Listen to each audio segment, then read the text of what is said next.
Welcome inside another Celtics Roundtable on CLNS Media. CLNS Media, the leading online provider of audio-video coverage of your Boston Celtics. Welcome inside a Tuesday Tirade edition, everybody. Evan Valenti alongside Zaire coming at you after the Celtics narrowly escape the Atlanta Hawks, 110-107 in Atlanta. Boston has now won 9 games in a row for the first time in the Brad Stevens era. It's the first time any team has ever lost the first 2 games of the season and then won 9 straight. It's the first time that's ever happened in NBA history. Break coming at you, though, on a Tuesday. A lot to get to after the game. But I do want to start with this because I don't know if I can contain myself anymore with this. I'm trying to stay relatively calm with all of the Jayson Tatum hype as much as humanly possible. He's 19 years old. I'm trying very hard to stay in the moment and just appreciate every game. But he's just doing stuff right now that I didn't think he'd be able to do at this point. He was outrageous again on Monday night. 21 points, 8 rebounds, couple of blocks, a steal, an assist, 3 of 5 from three-point range, including a really big one at the end coming off the feed from Marcus Smart in the corner. Zaire, I know we're only 11 games in here, but I think Danny might have had this one right. I think Jayson Tatum might have been the best player in this draft available. I'm going to tell you, I've been a believer. What I saw in Summer League, and I know people don't really put too much stock into Summer League, but he just looked so fluent and fluid as an offensive basketball player. So I just felt like, man, this guy has it on the offensive end of the court. He looked comfortable. He looked comfortable in being a leader. He looked comfortable in fitting in when, deferring. He looked comfortable in all aspects of playing offensive basketball. So this stuff that I'm seeing right now, and this is coming from I didn't watch much Duke last year. So seeing him in that small little portion was like, okay, you can recognize it right away. And if you're wrong, you're wrong. But I just knew, man, I just knew this guy would be a scoring threat.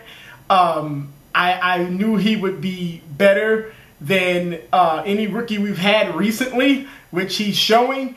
And it just doesn't surprise me. And what I like the most is that he just really has a grasp of his role. And a lot of people give Brad Stevens credit, which they should. It seems like he's getting players who think like him. And that's very important on the court. As a kid, I grew up watching Lenny Wilkins, who's like a legendary basketball coach, and he always had a point guard, which he played point guard. He always had a point guard that almost reminded you of him because he was a high-scoring point guard for his time that understood how to include everybody at the same time. So going back to Brad Stevens, he has players on the floor who can do the things that he's asking them to do, and this is amazing. You go back to, you talked about you didn't watch a lot of Duke. I watched a little bit of Duke, and Alex Kungu of Celtics Blog, who's on the show a ton, watched a lot of Jayson Tatum at Duke. And I think we've all come up with the same thing. Jayson Tatum was good at Duke. Don't get me wrong, he was fantastic at Duke. He was a great isolation player. But what Boston has been able to do with him, just to kind of blend him into their offense and make him a very efficient part of their offense, has been ridiculous. The three-point shot sticks out so easily, I think, for everybody. He wasn't a great three-point shooter at Duke. He was okay.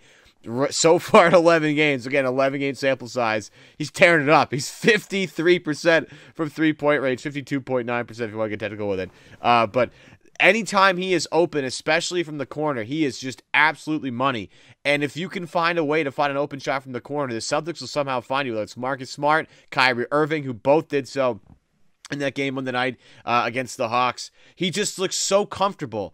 And as Scal says all the time, he lets the game come to him. He finds pockets to be effective, and he just does enough to get the job done. He doesn't overdo anything. And as a 19-year-old, a guy who's making his first NBA minutes and playing 32 minutes a game, this is a kid who never looks out of control. He is 19, and never, ever does it look like he has no clue what he's doing on the basketball floor. There's always purpose. There's always something, an end result in whatever he does. It's just simply remarkable at this point.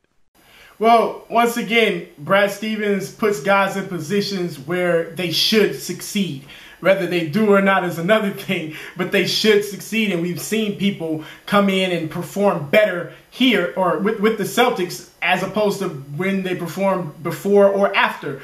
Jayson Tatum he just seems like a smart basketball player that understands what he's good at. And we've talked about doing what you do well and staying away from what you don't do well. And well, let me paint you the picture, Zaire, how well he's actually doing. Heading into last night, Jayson Tatum, amongst all the rookies, and that includes Ben Simmons, who's technically not in that class, but includes all rookies, Tatum is 4th in scoring heading into last night. Rebounding, he's tied for 5th. In terms of blocks per game, he's tied for 4th. In terms of three-point shooting, he's tied for 1st now. I mean, I got a lot of attention when Danny decided to move down, and it came out later. Jayson Tatum said that Danny would have taken number 1 overall anyway. I'm just stunned over the fact that here we are. No Gordon Hayward. They've missed Marcus Morris for a lot of stretches throughout the season, and this young kid has just come in and said, "No, I got this, no problem." Right, and it's been seamless. When you had people in the preseason saying, "Oh, it takes a minute for rookies to adjust," it takes a minute for most rookies to adjust. But like I've been saying before, you're in that top 3. I feel like if you're in that top 3, especially, you need to be making an impact right away. And that's what he's doing. And that's what I feel like you're supposed to do. We shouldn't have to wait 3, 4, or 5 seasons for you to make an impact. I'm not saying you're going to be as good as you're ever going to be. That shouldn't be the case. But you should be able to come in and make a difference. And so imagine if he played for a horrible team where he just got the opportunity to shoot as much as possible. It's like, whoa, what would this guy be doing? But I think that the system is helping him as well. Being around smarter players is helping him as well. So he probably is performing better than he would perform on a team like Sacramento. He's doing better than what he would be doing in that situation. So yes, Jayson Tatum, I mean, just a quality basketball player, and he rarely makes me shake my head. He rarely makes me go, "Come on, dude." He's on point typically with what he does. It just some of the times when he puts the ball on the deck and he goes up for tries to go up for a layup and gets it blocked, I'm never like, no, that was a bad idea, because that shot's going to come with time. The more he spends on the floor, the more time spends on the floor, more time in the gym, getting stronger and stuff. Those times where he gets blocked at the rim or gets fouled and can't finish at the rim, that's going to end up that's going to go away. I mean, again, this kid's just going to get better. The way he gets to the rim, he knows how to play angles. Like, he's just a brilliant basketball player from the jump, and I'm just. The Celtics needed him desperately Monday night. I mean, it was the Kyrie show, don't get me wrong, and we're going to get to Kyrie in a minute. But Jayson Tatum, his 21 points, and they needed every single one of those 21 points. And to have, I mean, and I don't mean to lump Jaylen Brown into this thing, because Jaylen's a whole different animal, and we'll get to Jaylen later too. But this is a kid who just never seems rattled by the moment. The moment is never too big for him. And this is just astounding to get out of your... Because I don't mean to bring in Lonzo Ball into this thing, but Lonzo's had a rougher time shooting the basketball. He's been a great rebounder, great passer, tough shooting the basketball. We all know what's going on with Markelle Fultz. Josh Jackson's jump shot still isn't fantastic. You can go down the list. And as you keep going, I mean, Lauri Markkanen's had a great start to his career. Fantastic for Bulls fans. Frank Ntilikina's been okay. They've had different moments with De'Aaron Fox and with Dennis Smith Jr. Just Tatum has been just so rock steady from the jump, and he's gotten so much better as he's gone along. Now he's way better now than he was when they started the year, and I can't imagine for the next 10 games what he's going to end up looking like. This is insane. I'm cool. When he drops to the basket, I'm fine with it, because the guy's shooting 80% from the free throw line. So, I'm cool with every decision that he's making for the most part. It's just a great thing to see. Once again, this kid has it all together. He's proving that he's worth it all. And, I mean, what else can we say besides the fact that Jaylen... You know what? Another thing, though, I would say about Jayson Tatum is that, you said tonight they needed his points. They also needed him in OKC when things didn't start off so hot, and he showed up. He was the best player. He was the best player in the first half of that game. Not even a question.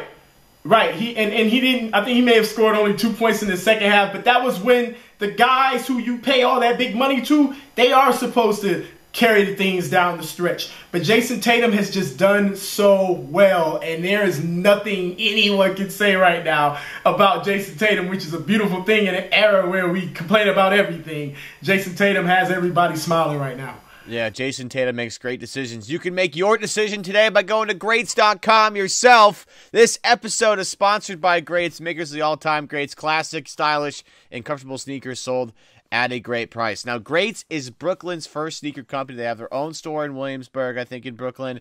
They have a pop-up shop somewhere in New York all the time. You want to make sure you get your hands on one of these, whether it's online or in the store. They sell all the Greats in both places. Again, classic styles, made the best for less. A wide selection of men and women's shoes, versatile styles, suitable for any occasion. I don't care if you want to go casual, pair of jeans, real casual with sweatpants, or if you want to dress it up with a suit, pair of like dress pants, whatever you want to do. These will always go. Tons of different colors and materials to choose from. I have the Royale leather lace-ups that are dope.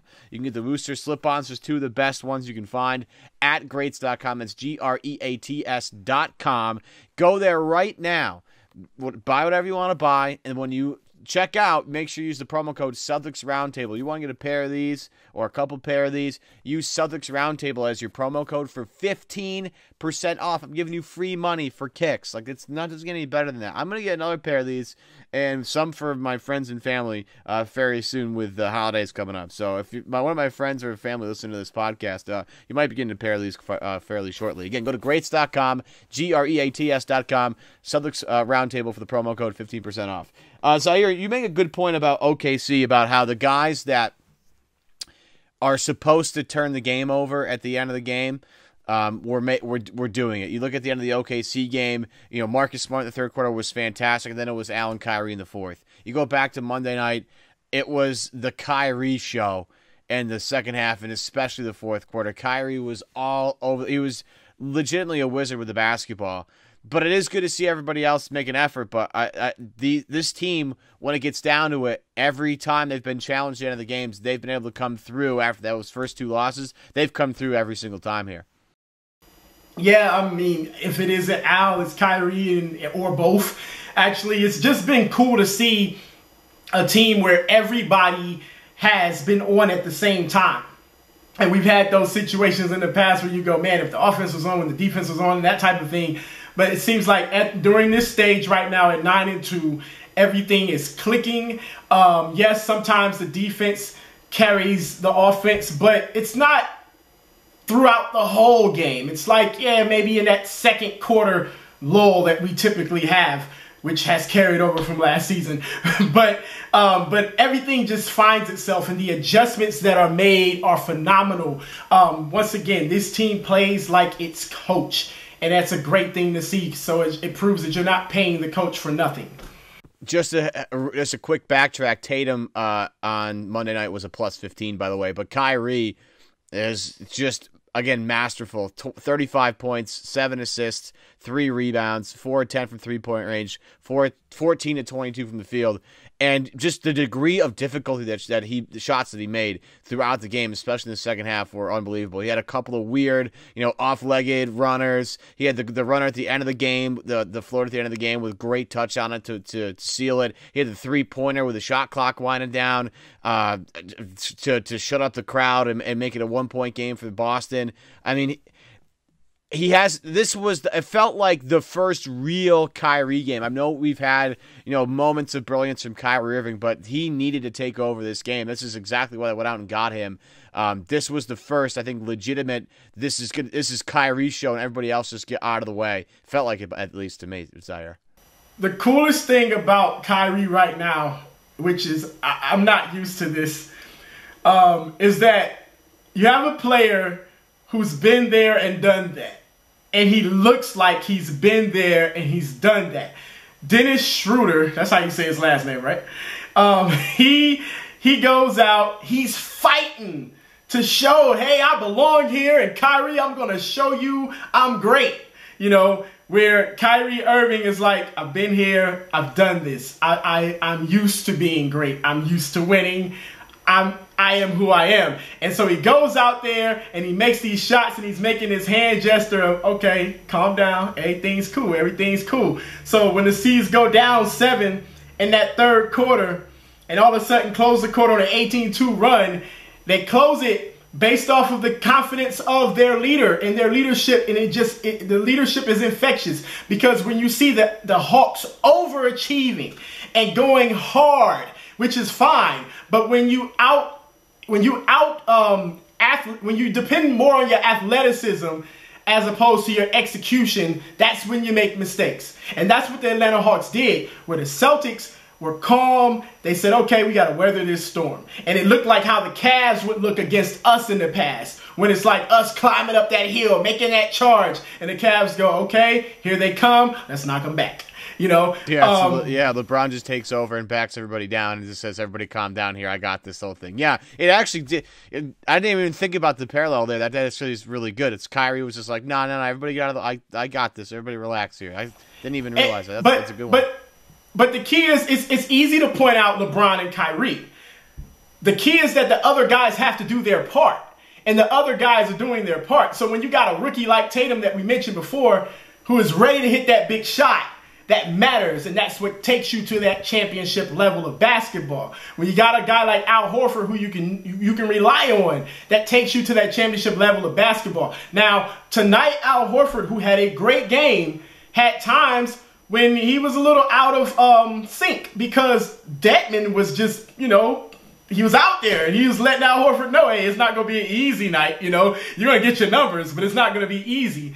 But when you got Al Horford, who may be a little like a step off in certain plays, but other guys are where they're supposed to be, things happen like they're supposed to happen. A guy like Shimmy Ojale, who I got to give a big shimmy, shimmy, ya, shimmy, yam, shimmy, yay, too. You know what I'm saying? Goes out, hits a big three, then hits another big three, because everything's in sync and everything is the way it's supposed to be, and nobody's trying to do things that they are not capable of doing.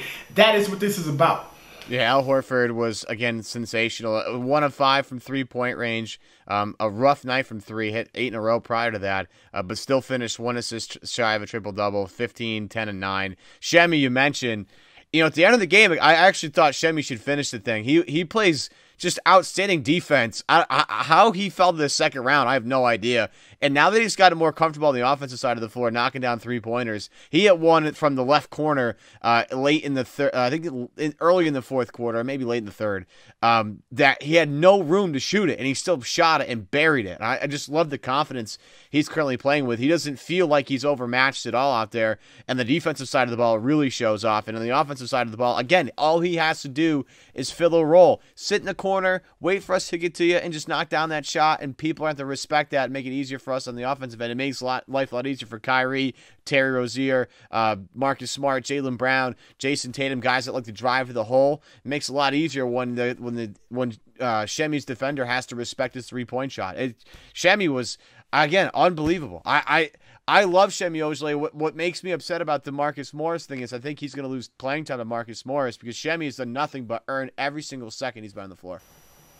I love what Shemi's done, but and one thing I love about Shemi is the opposite of the Kelly Olynyk effect, where he's not afraid to put the shot up. He's not second-guessing himself. But at the same time, you can see the holes in Shemi's game if you really, really look. So he's being protected in some ways, and it's ways where he's not being exposed as much as he could be if he were out there 25, 30 minutes a night. But he's going to get it together, and I think he's going to be one of those really solid basketball players that has like a really solid 13, 14-year career. But Marcus, I like what Marcus Morris can bring. I like the glimpses that we've had of him. So I'm not mad at Marcus Morris, because I feel like if we're going to make this championship run this year, he is going to be so important, especially in the playoffs. But before we go further, man, we got to address the elephant in the room. Yeah, I was going to say, you have 60 seconds to make this point right now. Go ahead. I know what's coming. Just do it. 60 seconds. I need more than that. But you don't have it. You don't have it. Make it work.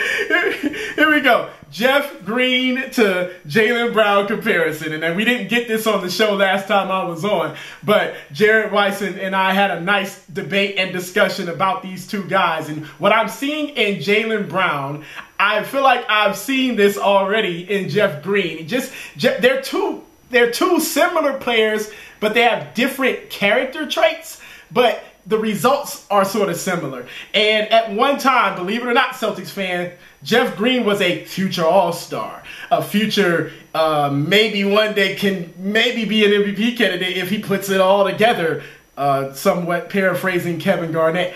But look at them right now. The season that I saw Jeff Green play the most was the 2013-2014 season, and Jaylen Brown. I'm comparing them together in first 9 games of the year. Jaylen Brown, or 11 games of the year, Jaylen Brown's averaging 15.3. Jeff Green averaged 15.4. I feel like I'm watching the same guy. The only thing I'm gonna go ahead, man. Let me just finish this. Jeff Green.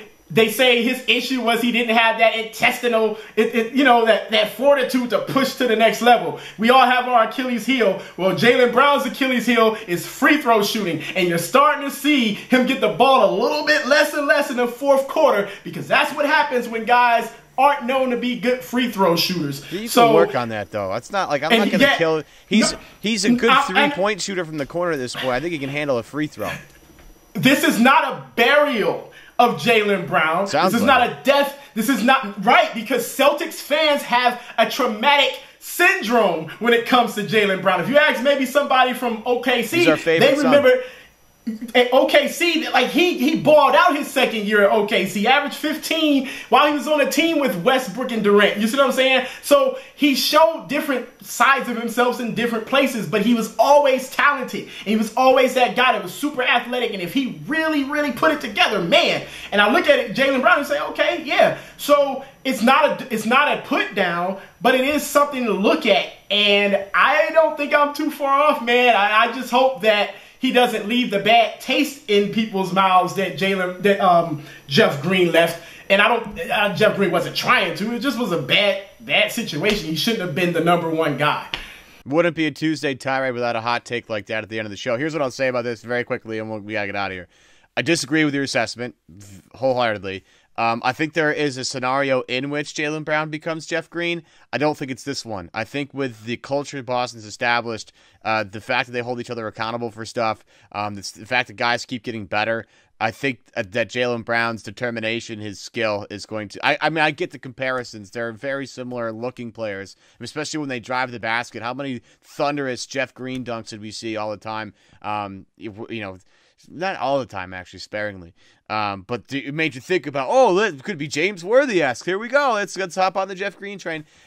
This one, I think, has a little bit more steam, a little more fuel because of just who the character Jaylen is. I'm not sure if Jeff ever had the just determination that Jaylen has. I'm much more into Jaylen Brown this year than I ever was with Jeff Green, just because, again, the kid is so young. He's only 21 years old. And with that, that's going to do it for this episode of Celtics Roundtable on CLNS Media, powered by the awesome people over at Greats. Go get a pair of your own Greats today, greats.com.